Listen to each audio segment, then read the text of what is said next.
Bonjour et bienvenue dans le Débrief Afrique, votre rendez-vous hebdomadaire des regards croisés sur l'actualité qui fait bouger le continent. Encore une semaine dense, contrastée, parfois brutale, mais toujours révélatrice de lignes de force africaines. Pouvoir, économie, tension, espoir, l'Afrique est en mouvement et comme chaque semaine, nous allons tenter d'en décrypter le sens ensemble avec mes invités que je salue, que je vous présente aussi. D'abord, je commence par Othman Fahim. Othman Fahim est économiste et expert en développement territorial, mais pas seulement. Avec plus de 10 ans d'expérience dans le secteur public et dans la coopération internationale notamment, Othman Fahim accompagne des décideurs publics et privés sur des enjeux de développement économique, de planification et surtout de gouvernance. Bonjour Othman et bienvenue. Merci pour l'invitation. Avec nous encore aujourd'hui sur ce plateau, Pierre-Alexandre Kazadi, qui est responsable, lui, de développement commercial Afrique et Moyen-Orient pour une multinationale d'équipements agricoles notamment. Après plus de 10 ans d'expérience sur ces marchés, Pierre-Alexandre se définit aussi comme un ambassadeur de l'interculturalité au service du développement des affaires. Excellence, bonjour et bienvenue. Bonjour, merci de m'accueillir. Avec nous également mon confrère que je salue, journaliste à H24 Info. J'ai nommé justement Goran Jetemiaou. C'est une voix engagée pour le rapprochement entre le Maroc et le reste de l'Afrique. Goran Jetemiaou, il préside aussi le Club des professionnels subsahariens au Maroc, un réseau d'influence au service du dialogue économique et de la coopération sud-sud. Rien que ça, bonjour Yao. Oui, bonjour. Bienvenue sur ce plateau. Merci pour l'invitation. On commence tout de suite nos échanges, s'il vous plaît. Merci en tout cas tous les trois d'être sur ce plateau. D'abord, une question géopolitique qui porte la voix de l'Afrique dans un monde très tendu. Commençons par la scène internationale d'abord. C'est dans un contexte que tout le monde connaît, vraiment suspendu au risque d'escalade militaire dans le Moyen-Orient surtout, où plusieurs organismes africains ont décidé de hausser le ton. L'Union africaine, la CEDEAO ont lancé un appel clair qui privilégie bien sûr la diplomatie pour éviter, dit-il, l'engrenage militaire. Un message porté notamment par le président de la Commission de l'Union africaine, j'ai nommé Mahmoud Ali Youssouf, que je cite, qui nous dit que la paix durable ne peut être atteinte que par la diplomatie et non par la force. Tous les trois, peut-être un tour de table d'abord. Othman, okay. Fahim, comment on peut décrypter ce message? On a tendance à éviter la confrontation dans des situations justement où il y a des tensions géopolitiques, notamment en dehors du continent. La plupart des pays africains ont tendance à prôner le multilatéralisme et les voies de recours du genre plutôt qu'à se positionner, à raison ou à tort d'ailleurs, pour l'une ou l'autre des parties. Donc du coup, je pense que c'est un appel au calme, plus qu'autre chose, pour essayer de réduire un petit peu les tensions qui existent, parce que peut-être on aura l'occasion d'en parler. Oui, on en reviendra bien sûr. Ça entraîne des effets directs sur nos économies, malgré que ce n'est pas forcément notre conflit à nous. Bien sûr, comme on le sait tous, il y a des conflits intra-africains. Mais là, pour le coup, étant donné que c'est une région qui ne nous concerne pas forcément, ça a tout de même des effets et des impacts négatifs sur nos économies. C'est les dégâts collatéraux Absolument, de tout ça. Pierre-Alexandre ? Alors, je suis d'accord avec ce point-là. Cependant, je trouve quand même que c'est une approche que je qualifierais d'idéaliste. Et malheureusement, je vais un peu me faire l'avocat du diable, mais je préfère quand même me ranger du côté de l'histoire et être un peu plus réaliste. Et la réalité, c'est que la diplomatie ne fonctionne qu'à partir du moment où s'est opéré un rééquilibrage des rapports de force, ce qui est en train de se passer actuellement. Et c'est vrai qu'à travers l'histoire, pour rester dans le contexte, on a eu l'exemple des accords de Camp David, 1978, guerre Égypte-Israël. qui ont pu être conclues après les guerres des 6 jours et les guerres du Kippour. On peut partir en Irlande du Nord avec les Troubles qui ont duré de 69 à 98, je crois, ouais. Et qui se sont soldés par un accord en 98, ensuite une paix durable. Et quand il s'agit de diplomatie préventive, ça ne marche historiquement que quand ce rapport de force est rééquilibré. Et le meilleur exemple, je pense, c'était la crise des missiles cubains entre l'Union soviétique et les Américains. À partir du moment où les deux parties disposaient de la bombe nucléaire, la seule solution, tout de suite, c'était de discuter. Et souvent, on a l'impression que la politique, la diplomatie en amont fonctionne, mais très souvent, il s'agit de cas où c'est plutôt de la diplomatie coercitive, que moi je préfère appeler les coups de pression, pour rester un peu vulgaire. Parce que finalement, quand on menace quelqu'un de représailles économiques ou militaires, est-ce qu'on peut vraiment appeler ça de la politique ? Donc en conclusion, je pense que pour être réaliste, il se passe ce qui se passe en général, à savoir un échange de violence pour ensuite arriver à de la diplomatie. C'est malheureux, mais malheureusement, l'histoire nous a montré que c'est souvent ce qui se passe. Oui, tout à fait, parce que les choses ne se passent pas souvent comme on le souhaite, peut-être. Malheureusement. Yao ? Oui, d'un premier abord, ce que dit Alessandre corrobore un peu avec la logique de Karl de Vance qui disait que la guerre, c'est la continuation de la politique. Oui, il y a cet adage aussi très célèbre qui dit que qui veut la paix prépare la guerre. Mais je disais tantôt que parfois les guerres n'ont pas toujours amené la paix. Quand bien même il a évoqué des rapports de force importants à établir pour qu'il y ait matière à négociation. Mais dans le narratif de l'Union africaine en tant qu'organisation internationale, va-t-on dire, elle est dans son rôle. Aucune organisation n'appelle à faire la guerre. Tout le monde demande la paix. Donc, quelque part, là, l'organisation dans son rôle. Quitte à savoir maintenant, est-ce qu'elle joue toujours ce rôle? Ça, c'est un autre débat. Oui, c'est efficace surtout. Mais nous, ce qui nous intéresse le plus aussi, c'est plutôt, justement, Othman Fahim a abordé ça dans son préambule. Ce qui nous intéresse, c'est plus de voir quel impact, nous, qui ne sommes pas au front, comment est-ce qu'on est impacté aussi? Généralement, quand il y a des tensions géopolitiques internationales où l'Afrique est en marge, les impacts sont plus d'ordre économique. Si on prend l'exemple actuel, et social aussi. Notamment, oui. Le vrai enjeu ici, c'est que quand il y a escalade, forcément, il y a des problématiques qui sont liées principalement aux importations africaines. Et on sait que on va dire une trentaine de pays sur les 54 sont importateurs nets d'énergie. Et donc, du coup, forcément, une escalade est contre-productive à la fois pour justement ces importations-là, et ça a des répercussions, comme vous disiez, sociales à terme. Pourquoi ? Parce que ça influence du coup forcément l'inflation et par voie de conséquence les finances publiques au niveau africain. C'est la même lecture aussi, l'influence, enfin l'impact, pardon. Tout à fait, c'est quelque chose qu'on voit aussi au jour le jour sur le terrain, parce qu'effectivement, aujourd'hui, c'est vrai que les pays les plus impactés au niveau énergétique sont l'Europe d'un côté et certains pays asiatiques, mais on a déjà constaté une augmentation des prix du fret, par exemple, à destination de l'Afrique. Donc, comme disait Othman, la majorité des pays africains sont des importateurs nets. Et la facture a déjà commencé et aussi de biens et services pour beaucoup, quand il s'agit des produits manufacturés. Et à partir de là, la facture a déjà commencé à augmenter. Donc effectivement, ça aura un impact, ça a déjà un impact certain sur l'inflation.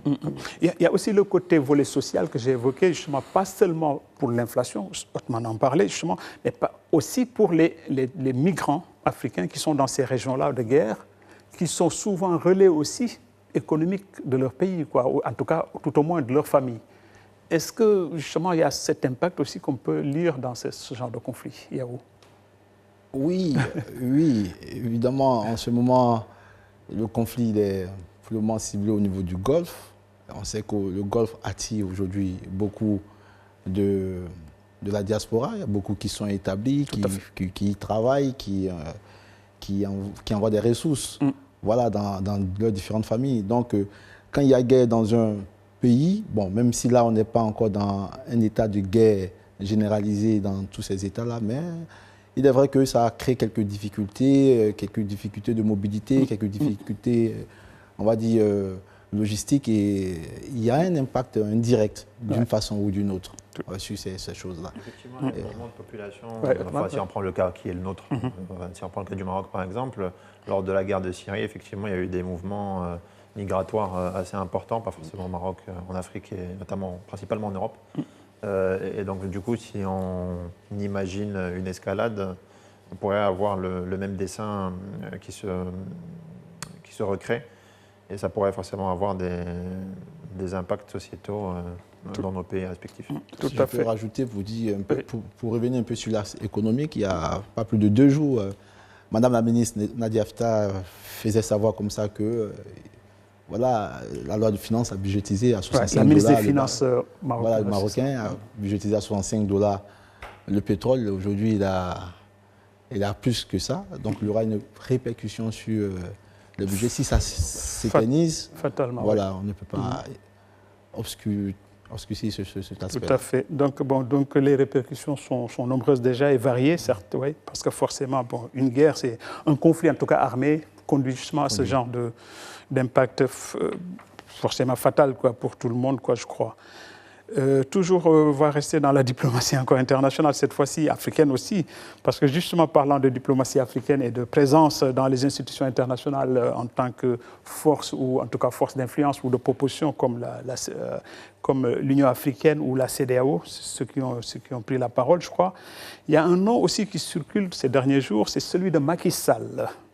Donc c'est l'ancien président sénégalais qui ambitionne justement de briguer le poste de secrétariat général des Nations Unies, le poste tant convoité.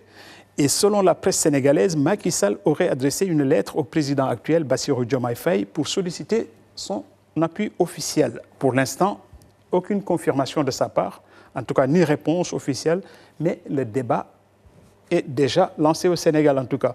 Et l'expert en relations internationales sénégalais Souleymane Ba estime que lui, il va très vite, estime que le profil de Macky Sall correspond aux standards des Nations Unies. Je le cite, il dit que Macky Sall a le profil pour le poste de secrétariat général de l'ONU au regard de son parcours politique et institutionnel. Je ne pense pas que ce soit ça le débat aujourd'hui, mais comme dirait l'autre, ça fait déjà débat. Othman Fahim.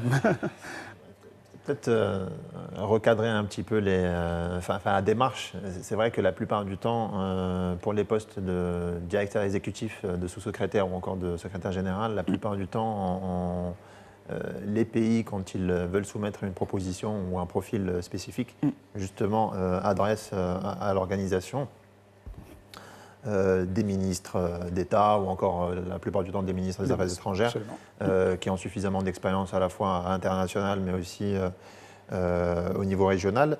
Le souci, c'est que est-ce que la candidature aujourd'hui fait consensus? En tout cas, ce qui est sûr, la candidature n'est pas investie par le Sénégal. Pour l'instant, non. N'est pas soutenue par le Sénégal. Justement, ça c'est, je pense, un premier élément important. Après, quand on regarde dans l'histoire, on pourrait faire référence justement à Boutros Ghali, l'Égyptien, ou encore à Kofi Annan, même si Kofi Annan, c'est un peu plus différent que les autres candidats. Absolument. Pour la simple et bonne raison qu'il a intégré les organisations internationales dès le début de sa carrière. Donc du coup, ça a été le parcours sans faute, si vous voulez, entre guillemets, d'une ascension interne. Mais là, toujours, est-ce que, comme vous disiez, ça fait polémique, c'est clair, moi, mon vrai souci, c'est, mis à part la question de la compétence, c'est vraiment de se dire, est-ce que c'est la personne adéquate pour porter justement la voix de l'ensemble des pays africains? Parce que c'est une manière de se positionner aussi, parce que quand on dit candidature en tout cas, on va rappeler, africaine... on va rappeler quand même qu'elle est soutenue par l'Union africaine. Elle est soutenue par l'Union africaine, mais si on part du principe que son État, enfin l'État d'origine, n'a toujours pas statué sur sur sa candidature, et porté par sa candidature, je trouve mal. Ouais, ça pose problème. Ça pose Tout question. à fait, ça fait débat. Pierre-Alexandre? Alors, déjà, je ne suis pas sûr pour l'instant que la candidature a été officiellement soutenue par l'Union africaine. J'ai cru comprendre que c'était par le président de l'Union africaine pour l'instant. Donc, est-ce que ça sous-entend que l'Union africaine tout entière a fait consensus, comme disait Othman? C'est une question.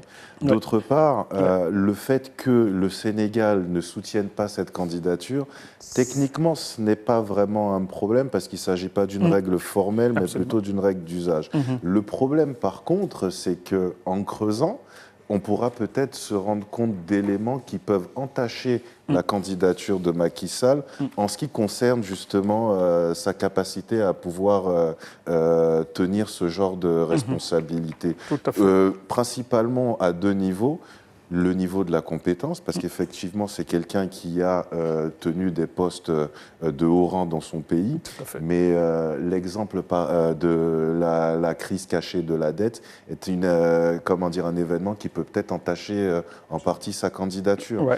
Il y a un autre élément qui est peut-être pas formel, mais politique et d'usage pour l'élection d'un secrétaire général, qui est aussi le principe de neutralité vis-à-vis des puissances internationales. Et une partie des Sénégalais diront que Macky Sall était, entre guillemets, assujetti à l'Europe, notamment à la France. Donc est-ce que ce problème-là, ce problème sénégalais ne va pas finalement entacher la candidature de quelqu'un qui pourtant est compétent et de ce que j'ai compris par des témoignages, quelqu'un aussi de très brillant. Oui, il est compétent et brillant, ça c'est un fait, ça on ne peut pas le changer, ça c'est clair. Justement, vous avez complètement cerné le débat. Le débat, justement, ce n'est pas sa compétence qui se pose, justement, mais c'est justement la forme, quoi, finalement, la forme qui fait débat. Yao, vous voulez intervenir sur cette question? Justement, sur la forme. Toute question est régie par la forme et le fond. Et le fond, oui, tout à fait. Dans la forme, il est dit que pour être candidat à ce poste, il faut être présenté par un pays. Ce qui a été fait. Ce qui a été fait. Les règles de l'ONU ne disent pas que ça doit être le pays d'origine. Ils disent un pays. Ce qui a été fait. Même si on est tous d'accord que la pirouette politique là, de l'affaire portée par l'Union africaine passe un peu mal. Parce que pas plus tard qu'il y a 2 semaines, en février, l'Union africaine était à son 39e sommet. La candidature n'a pas fait cas. Ils n'ont pas fait cas de cette candidature. Donc, voilà, bon, ok, c'est le président de l'Union en exercice de l'Union africaine qui présente et il dit au nom de l'Union africaine, soit. Mais, toujours dans la forme, ça dérange un petit peu. Voilà. Autre chose, c'est les différents critères, notamment celui de la compétence qu'il valide, même si là, les éléments mis en place en avant par Souleymane Ba ne défendent pas vraiment. On ne dit pas qu'il faut avoir été ce parcours, sinon Kofi Annan n'aurait pas été secrétaire général. Tout à fait. Non. Mais il y a aussi ce facteur d'intégrité qui est mentionné dans le document. Et là, c'est là que les questions s'interrogent. On pose des questions de savoir si c'était vraiment le candidat idéal pour porter la voix de l'Afrique. Je pense que là, l'Union africaine aurait été un peu plus stratège en saisissant des opportunités. Notamment, on sait que ça fait maintenant 80 ans que cette instance, cette organisation existe et il n'y a pas encore de femmes. D'ailleurs, normalement, si on considère cette idée, justement, parce que c'est le tour d'une femme, normalement, qui devait se... C'est le tour d'une femme. Et ce n'est pas de femmes compétentes en Afrique qui manquent. On a notre excellente Ngozi qui est, dira-t-on peut-être qu'elle est à l'OMC. Il y a la Kenya Namina qui a... On ne peut pas les citer toutes, il y en a beaucoup. Il y a la Sud-Africaine qui a même été directrice de ONU Femmes. Ça aurait été un peu plus stratégique pour le continent de là, en ce moment, positionner une femme et qui allait compétir valablement avec les 2 autres femmes qui sont pour le moment citées. Voilà. Sauf qu'il n'y a pas eu de débat peut-être préalable pour proposer une candidature commune. Vous disiez tous les uns et les autres que c'était peut-être pas, même si c'est décidé par le président de la Commission, c'est peut-être pas, par le président de l'Union africaine, c'est peut-être pas la candidature de l'Afrique tout entière. Donc ça, c'est un autre débat encore. En tout cas, le plus important, c'était de savoir, c'est pas s'il est compétent, ça se pose pas comme question, c'était juste de savoir justement s'il pouvait porter la candidature de l'Afrique. Là, on en est encore loin pour des réponses précises.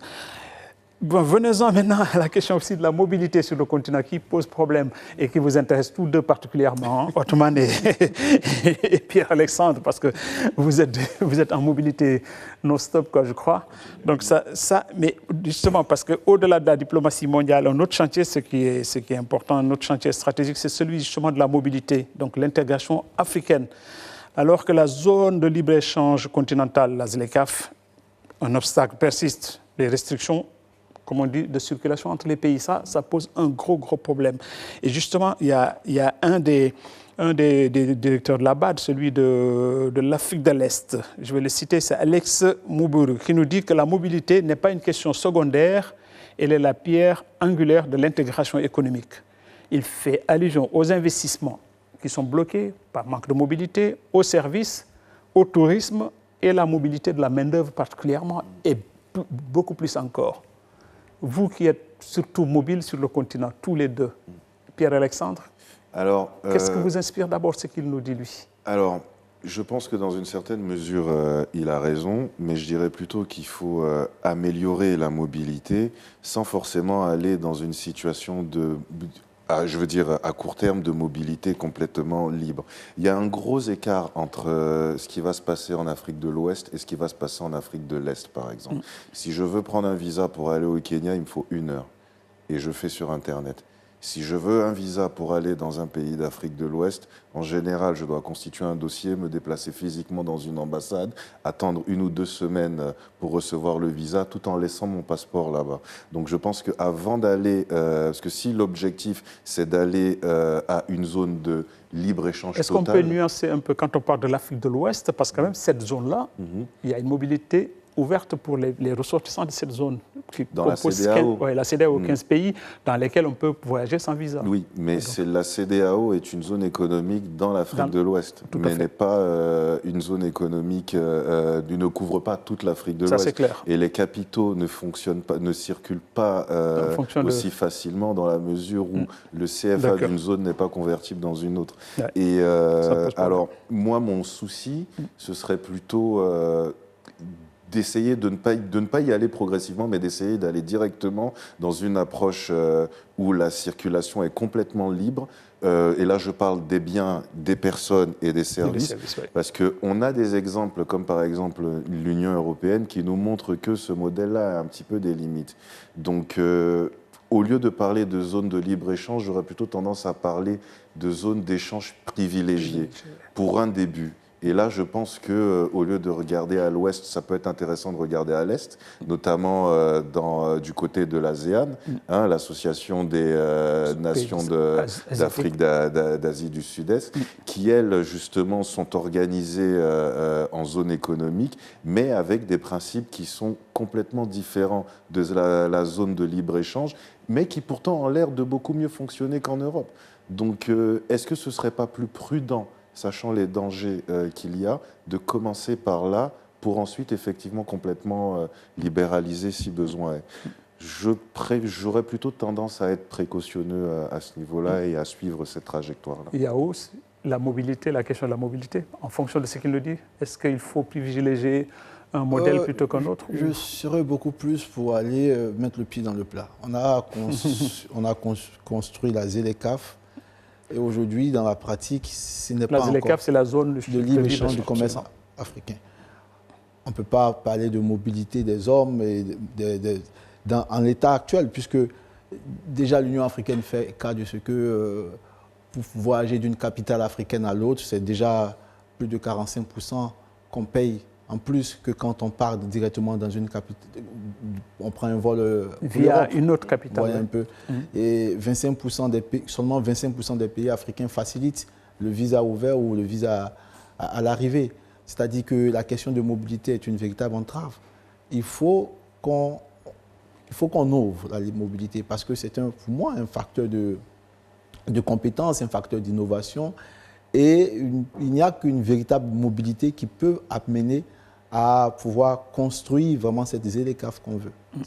On va citer peut-être les pays qui ont pour le moment levé complètement le visa pour les Africains. En tout cas, c'est le Rwanda, le Bénin, la Gambie et les Seychelles. Les Seychelles, pardon. C'est les 4 pays qui ont levé complètement. Et 43 sur 54 pays africains exigent encore un visa d'un autre Africain.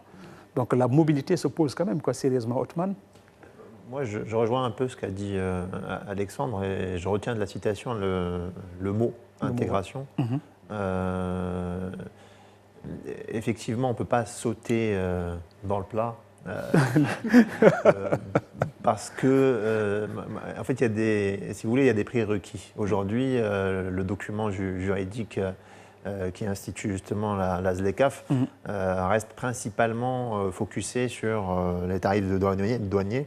Et si on prend l'exemple du Mercosur, donc au niveau des pays de l'Amérique latine, vous avez constaté que c'est plus un marché commun. Certes, il y a une libre circulation des marchandises et des personnes, mais pour la mobilité, justement, c'était déjà un prérequis bien avant la mise en place du marché commun. Maintenant, il y a le deuxième souci, pourquoi je disais qu'il ne faut pas aller très vite en besogne, c'est parce que la question de la compétitivité et de la croissance à long terme va dépendre aussi du niveau d'intégration intra-continent.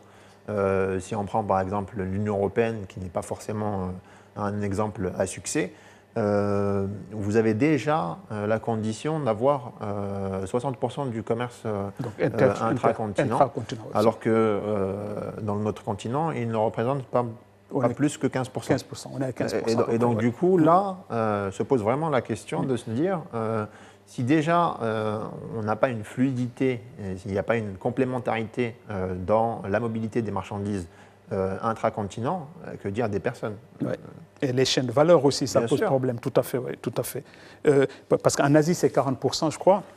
L'Union européenne, vous l'avez rappelé, c'est 60%. Donc l'Afrique, 15%, c'est trop faible. Et en Asie, il ne faut pas oublier que les industries sont à forte valeur exportatrice. Donc il n'y a pas forcément sujet à débat, enfin même de comparaison entre les deux modèles. Tout à fait. Mais en tout cas, ça pose encore des problèmes de conséquences sur les coûts de logistique et de transport, la manque de mobilité. Parce que ça fait tourner autour du monde pour revenir en Afrique, c'est ça? Exactement. Ça, c'est vraiment le gros problème. Oui, oui. Mais pourtant, c'est quelque chose qui peut être facilité. Mais pour ce faire, il va falloir beaucoup plus de coopération, mais aussi, il faut aussi, là, on va vraiment parler des lignes aériennes ou alors des voies de communication. À un moment donné, il faut que chaque pays africain investisse aussi dans ces lignes-là, parce que souvent, ce qu'on ne dit pas, c'est que très souvent, quand on veut passer d'un bout à l'autre du continent, c'est une ligne aérienne non européenne qu'on utilise. Et effectivement, il faut faire escale soit en Europe, soit au Moyen-Orient. Bon, ça complique la chose, et le corps aussi. Donc, réfléchir à se développer localement, progressivement, c'est quelque chose qui va être nécessaire, parce que sinon, on aura beau ouvrir les frontières, ce seront les pays non africains qui profiteront de cette ouverture-là. Parce que finalement, eux arriveront à être beaucoup plus compétitifs en termes de prix par rapport à nous. Donc, et c'est justement l'erreur de l'Union européenne, parce que le modèle qu'ils ont appliqué, qui implique une destruction des nations, fait que finalement, les trois quarts des économies locales, si on peut encore les appeler comme ça, sont tirées vers le bas. En tout cas, destruction, pas destruction des nations, peut-être, en tout cas, reléguer le rôle des nations au second plan. Oui et non, parce qu'au final, comment est-ce qu'on définit une nation? C'est un peuple et sa culture, ses frontières et sa monnaie. Monnaie unique, plus de frontières. Et bon, alors la culture, ça s'efface avec le temps. Donc, est-ce qu'on peut vraiment encore appeler ça des nations? Je ne suis pas sûr. Tout à fait. La question qu'il a évoquée, l'intégration. Je pense que aussi la mobilité qu'on veut là implique aussi qu'on se donne les moyens infrastructurels. Vous voyez un peu. D'un pays à l'autre, les marchandises n'arrivent pas à circuler correctement. Parce qu'il n'y a pas de route, il n'y a pas de rail. Voilà. Donc il faudrait aussi que... Il n'y a pas de connexion aérienne. Il n'y a pas de connexion aérienne, il n'y a pas de connexion routière. Il faudrait aussi que l'Afrique essaie d'investir beaucoup plus dans ces infrastructures routières et ça facilitera au moment venu que la mobilité, quand elle sera actée, là, puisse être fluide. En tout cas, cette question de l'intégration renvoie aussi à un débat plus large, c'est celui du modèle de développement africain de manière générale, car malgré des taux de croissance solides, on en parle tout le temps, on parle de Côte d'Ivoire qui tourne autour de 9 à 10-12% par an depuis une bonne dizaine d'années bientôt, le continent quand même reste confronté à un problème récurrent, c'est la spirale de l'endettement. On en a parlé ici, Othman, je me rappelle. Pour l'économiste gabonais et ancien ministre Hugues Madinga Madia, la solution passe par une stratégie claire. Donc pour lui, il n'y a pas de doute, c'est l'industrialisation et rien d'autre. Selon lui, seule la transformation locale des ressources et la création de valeur ajoutée permettront de desserrer durablement les taux de la dette. Je le cite, je ne sais pas si on a la citation. En tout cas, il prend l'exemple du Maroc. Il dit, pour s'extraire du piège de la dette, le Maroc s'est appuyé sur des politiques industrielles ciblées. Est-ce que c'est une politique duplicable? D'abord, parlons de la politique. Et deuxième question, c'est est-ce qu'on peut la dupliquer? Othman. On peut la dupliquer, oui. Je pense que nous-mêmes, on a tiré exemple d'un certain nombre de pays en développement et développés par ailleurs. Par contre, est-ce que c'est la voie de recours naturelle? Je dirais là encore oui. On a tendance à considérer que généralement les économies qui avaient un ciblage, qui avaient comme secteur prédominant l'agriculture, n'ont pas sauté directement au tertiaire et donc par voie de recours sont passés par des politiques industrielles. Ça a été le cas pour le Maroc. Maintenant, est-ce que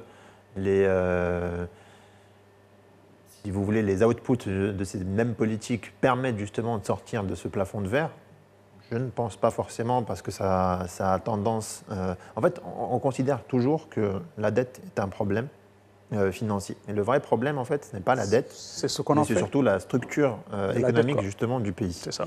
Et donc du coup, si on considère qu'effectivement on va augmenter la dette pour des logiques d'investissement lourds sur des clusters industriels ou autres, si la finalité n'est pas de refinancer la valeur ajoutée collectée, et faut-il encore que cette valeur ajoutée reste nationale, donc locale, et que ces industries soient locales, forcément, on ne va pas atteindre l'objectif de pouvoir, augmenter les recettes par voie de conséquence et réduire la dette a fortiori. Donc, théoriquement, le modèle est duplicable, mais là encore, s'il est correctement ciblé et si finalement les mêmes politiques industrielles permettent justement de se positionner dans les chaînes de valeur, mais aussi d'augmenter la productivité et la compétitivité au niveau local.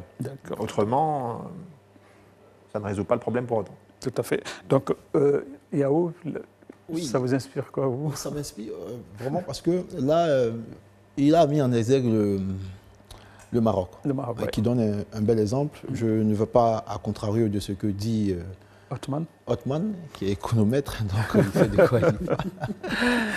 Mais je dirais que le Maroc montre quand même un modèle intéressant, en ce sens que les prérequis qu'il évoque sont mis en place.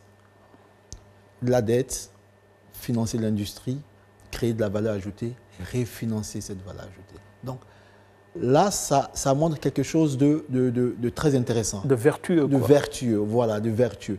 Parce que, comme vous le disiez tantôt, la dette, c'est plutôt ce qu'on en fait. Et si on prend la dette pour des investissements lourds qui, au retour, n'ont pas de valeur ajoutée pour le pays, ou bien ne rapportent pas directement en termes de recettes, ça va être compliqué après. Et on est sous le poids de la dette. Parce que le problème n'est pas la dette, en fait. Le problème, c'est les taux de la dette, comme il le dit dans son message. C'est comment est-ce qu'on arrive, en tant que pays, à pouvoir payer les services de la dette sans créer des situations un peu délétères dans son propre pays. Et là, c'est en cela que l'industrialisation, quand elle est dans un cycle vertueux, est bonne parce qu'elle génère des recettes. Prenons le cas du Maroc qui, en l'espace de 10 ans, a doublé sa production industrielle, a doublé ses recettes, a doublé, sa richesse, a multiplié à 1,5 la valeur ajoutée. Et cela permet de faire face à la dette qui, elle, est passée en l'espace de 4 ans de presque 71% du PIB à un peu moins de 68% aujourd'hui, avec des projections de 65%, 66% 2026. Ça montre que là, il y a une bonne utilisation qui est faite de la dette. Et derrière cette dette-là, il y a l'industrialisation qui soutient. Aujourd'hui, les chiffres viennent de tomber. L'OCP, qui a plus de 100 milliards qui a dépassé le plafond de 100 milliards de recettes, l'automobile, exactement. Donc, on voit que, véritablement, ce modèle-là, il est intéressant pour faire face à la dette. Parce que, finalement, tout le monde s'endette. Voilà. Comment on paye après, c'est ça le problème. Tout à fait. Juste un mot, parce que moi, je retiens aussi s'extraire du piège, quand même, c'est trop fort comme terme. S'extraire du piège de la dette. Le meilleur moyen, juste pour compléter ce qu'ont dit mes amis, hein, le meilleur moyen, je pense, de s'extraire, c'est d'être sûr qu'on aura de moins en moins recours à la dette. Et donc, du coup, il faut remplacer l'endettement par les recettes fiscales. L'industrialisation est vecteur de création d'emplois, donc de création de valeur.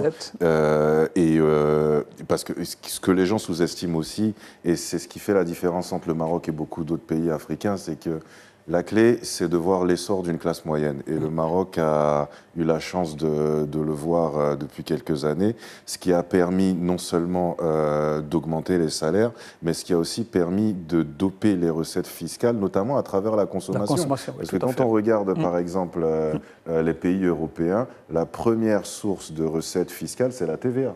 Tout à fait. Donc, arriver à exploser les recettes fiscales peut permettre justement de limiter l'endettement. Donc, au-delà des politiques économiques, de la rigueur budgétaire, je pense que l'objectif doit être l'essor des populations et donc l'essor d'une classe moyenne. Tout à fait. Il y a un autre débat aussi qui attire notre attention cette semaine, c'est celui qui divise aussi beaucoup d'analystes, c'est le rôle réel de la diaspora africaine dans le développement du continent. Parlons toujours de développement.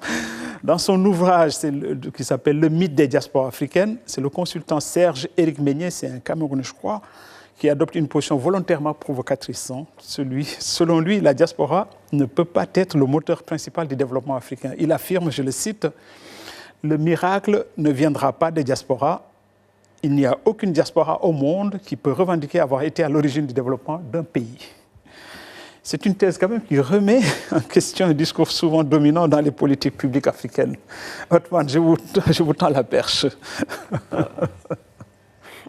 La solution miracle, non. Mais une solution quand même, quoi, je crois, non? C'est un appui au développement, je dirais, plutôt. Est-ce que l'exemple des Marocains du monde, par exemple, on peut en parler aussi, je crois. Oui, bien sûr. Peut-être recontextualiser. Je pense qu'on est sur des transferts d'à peu près 100 milliards de dollars annuellement dans le continent africain. Est-ce que c'est un véritable poids économique? Ça dépend de où est-ce que ces transferts justement atteignent leur destination finale. Et généralement, ça supporte plus la consommation locale familiale et les ménages que de véritables stratégies de développement ou industrielles. Parce que ça, à la rigueur, c'est réservé pour les IDE et c'est un autre vecteur justement de mobilisation de ressources. Maintenant,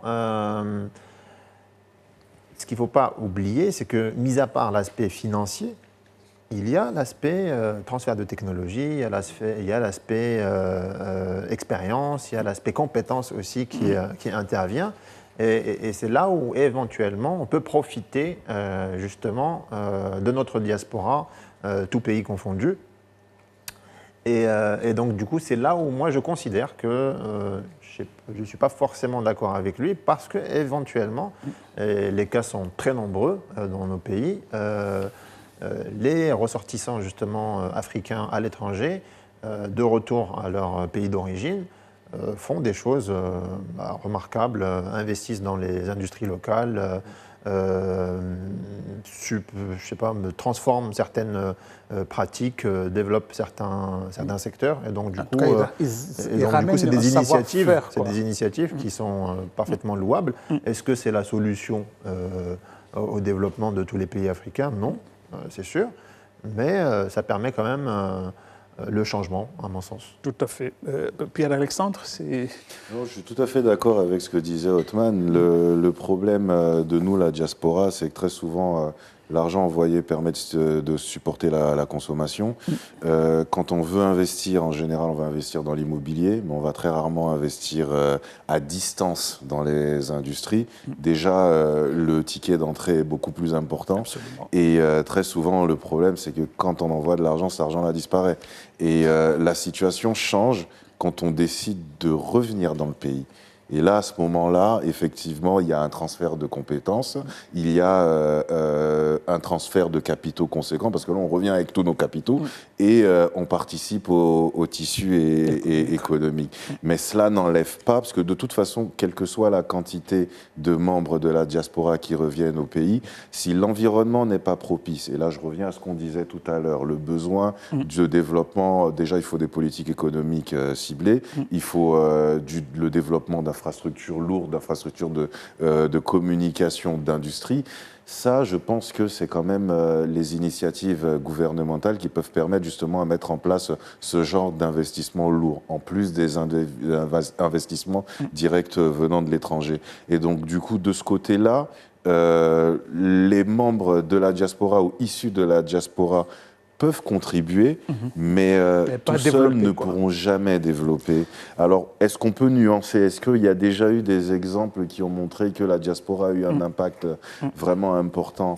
Alors, je sais que quand la Chine s'est développée industriellement, la diaspora chinoise a beaucoup investi dans l'industrie chinoise. Est-ce que ça a été décisif? Honnêtement, je n'ai pas les compétences pour le dire.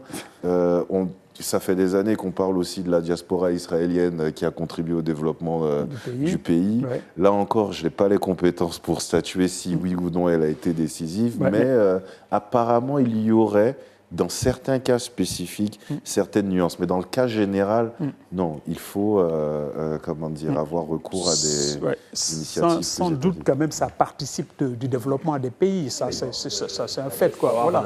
On ne va pas remplacer les politiques publiques locales. Ça, c'est clair. Ça, c'est clair. Mais ça contribue tout de même tout à fait. au changement. Ça contribue, donc, on s'en tient à ces paroles sages. Et je vous souhaite cette fois-ci, je vous fais économie d'un commentaire allant dans le même sens. Quoi. On va parler un peu de... vous insistez, allez-y, dites-nous. Juste. Il y a au Rwanda le fonds Agasiro. Le fonds Agasiro qui fait partie de l'un des fonds souverains sur le continent, l'un des rares fonds souverains d'ailleurs sur le continent, qui est alimenté en grande partie par les diasporas, la diaspora rwandaise. Il y a cet exemple du barrage, je pense au Kenya, qui a été, en Éthiopie du moins, qui a été financé en tout cas en grande partie par la diaspora. Aussi. Et en tout cas, l'économie du pays n'aurait pas pu sans la diaspora. Absolument, oui. Donc, pas la panacée, certes. La diaspora n'est pas la panacée. Non, et d'ailleurs, on se demandait si c'est un mythe ou un véritable levier de développement, la diaspora. De toute façon, vous convenez tous, les uns et les autres, qu'elle participe quand même du développement de nos pays, ça, c'est clair.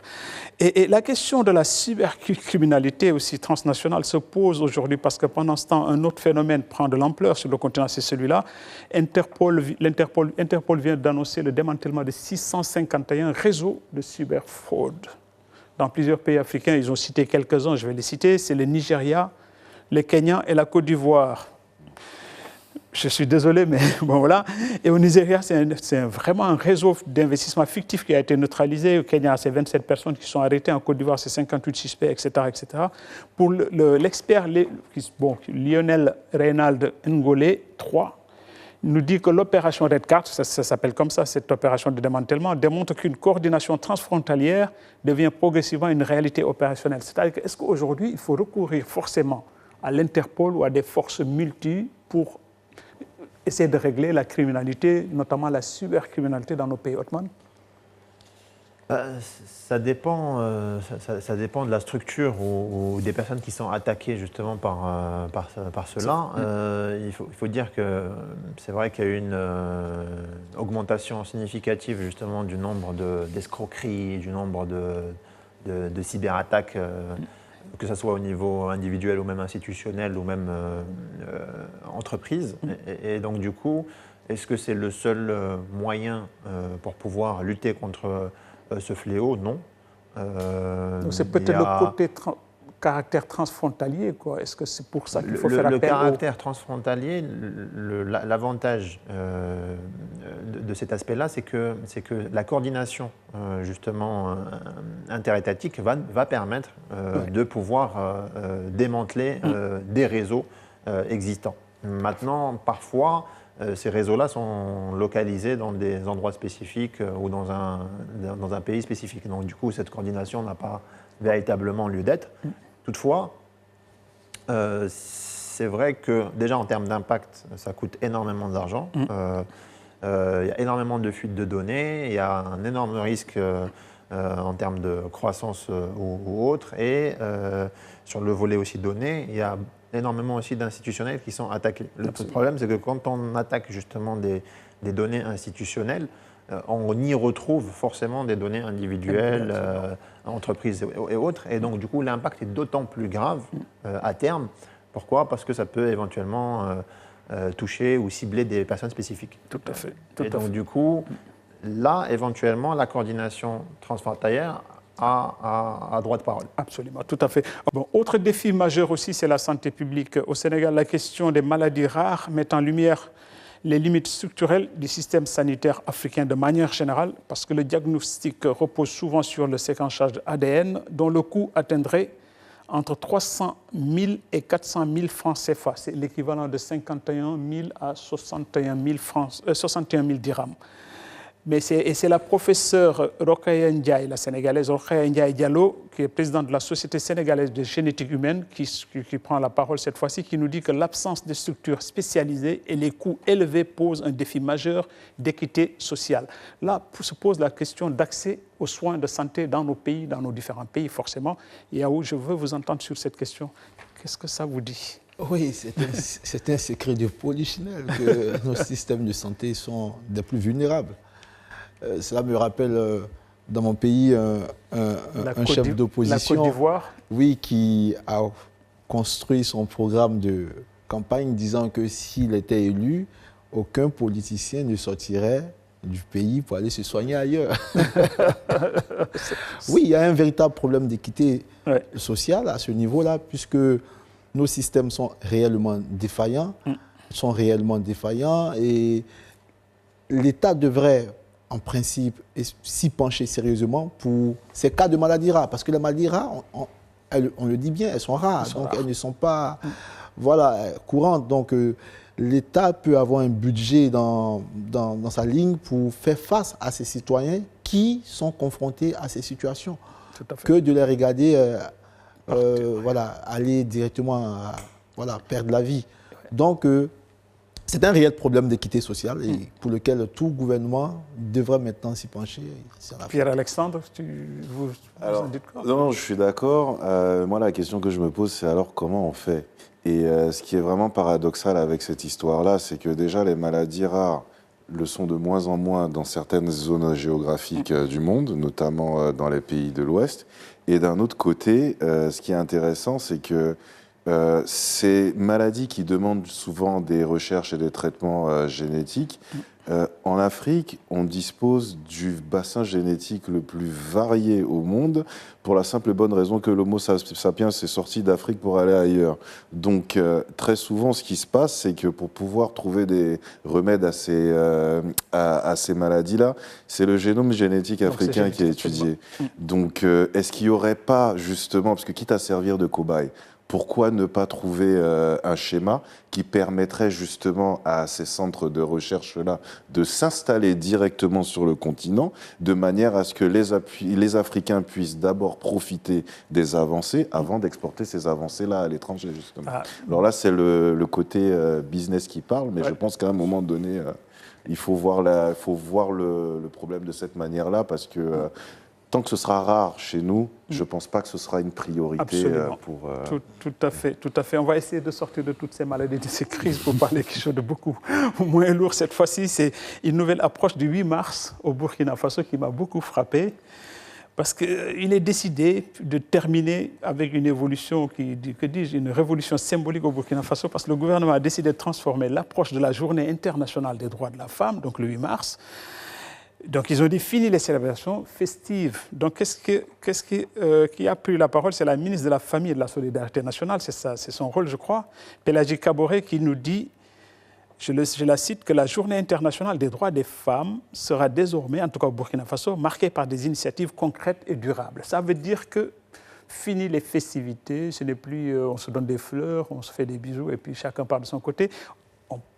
On met à profit économique et social cette journée-là. Othman, qu'est-ce que ça vous dit? Est-ce que c'est abusé ou pas? Abusé, je ne sais pas, ça viendra, on aura le temps de voir juger, effectivement si les initiatives portent effectivement la parole de la ministre. Peut-être juste pour donner un chiffre, il faut savoir que 60% des travailleurs ou de l'emploi au niveau agricole en Afrique est principalement féminin. Et donc du coup, si on prend uniquement ce secteur, est-ce que justement des initiatives seront portées dans ce sens? Qu'il y aura des politiques justement d'autonomisation de la femme, surtout dans des structures, la plupart du temps dans ce secteur-là informel. Et donc du coup, soit les pousser vers la formalité ou au moins dans la structuration, pouvoir les aider, les supporter. Moi, j'y vois, quand on parle d'autonomisation économique de la femme, moi, j'y vois plus croissance que véritable enjeux sociaux, parce que l'enjeu social est atteint en fin de parcours. C'est-à-dire, on ne peut pas envisager d'améliorer la structure sociale justement de la femme en Afrique si on ne passe pas par l'augmentation, on va dire, significative du revenu notamment et des conditions de travail a fortiori. Un dernier mot, une seconde? Non, je suis d'accord avec ça. Par contre, ce qu'il faudra, il va falloir jongler habilement de manière à ne pas faire comme ce qui s'est passé dans d'autres pays, à savoir détruire la cellule familiale. L'inclusion des femmes est hyper importante. On parlait tout à l'heure de sortir du cercle de la dette. Si 60% des femmes sont des opératrices agricoles, c'est 60% de personnes qui peuvent aussi payer des impôts et contribuer aux recettes fiscales. Mais il faut faire attention parce que la force aujourd'hui du continent, c'est le taux de natalité, à contrario de beaucoup d'autres régions. Et donc, il faut que l'inclusion soit taillée de manière à ce que les femmes s'intègrent au tissu économique sans détruire le tissu familial, parce que c'est quand même, je veux dire, les enfants sont notre avenir. C'est très sage tout ça. Par ces mots, on va terminer nos échanges. Merci, en tout cas, merci à nos trois invités pour leur analyse et leur perspective pour l'Afrique de demain. Dans un monde de recomposition, l'Afrique continue d'écrire son propre récit, défis structurels, ambition politique et transformation économique. L'Afrique avance, à nous d'en comprendre le tempo. Merci de votre fidélité, chers téléspectateurs, et je vous dis à la semaine prochaine dans le Débrief Afrique. Merci à mes invités. Merci à vous. Merci.